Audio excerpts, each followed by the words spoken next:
বড় গুনাহ হয়তো আল্লাহ মাফ করে দিবেন, কিন্তু ছোট ছোট গুনাহ যেগুলো আমরা গুরুত্ব দিই না, সেগুলো কি কিয়ামতের দিন বড় বিপদ ডেকে আনতে পারে।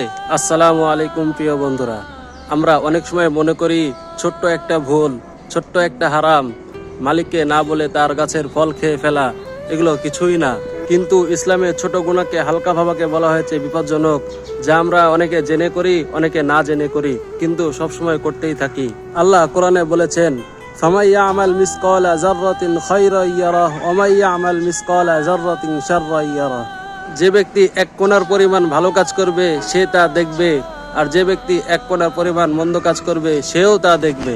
অর্থাৎ যত ক্ষুদ্রই হোক না কেন, কোনো আমল বা গুনাহ হারাবে না কিয়ামতের দিন। রাসূল সাল্লাল্লাহু আলাইহি সাল্লাম বলেছেন, ছোট গুনাহকে হালকা মনে করো না, কারণ ছোট গুনাহ জমতে জমতে মানুষকে ধ্বংস করে দেয়।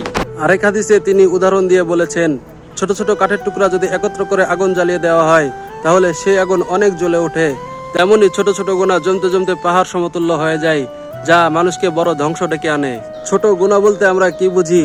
যেমন ছোট্ট একটি বড় মালিককে না বলে খেয়ে ফেলা, কারো জিনিস অনুমতি ছাড়া ব্যবহার করা, কারো ক্ষুদ্র অধিকার নষ্ট করা, এসব কিছু আল্লাহর কাছে হিসাব দিতে হবে। ছোট গুনাহ আমাদের কাছে অনেক তুচ্ছ মনে হয়, কারণ আমাদের ঈমান ছোট হয়ে গেছে, কিন্তু আল্লাহর আদালতে সব আমলেরই ওজন আছে। তাই আজ থেকে ছোট ভুলেও তওবা করি, আল্লাহর কাছে ক্ষমা চাই, মানুষের হক আদায় করি, কারণ কিয়ামতের দিন কোনো কিছুই লুকানো থাকবে না।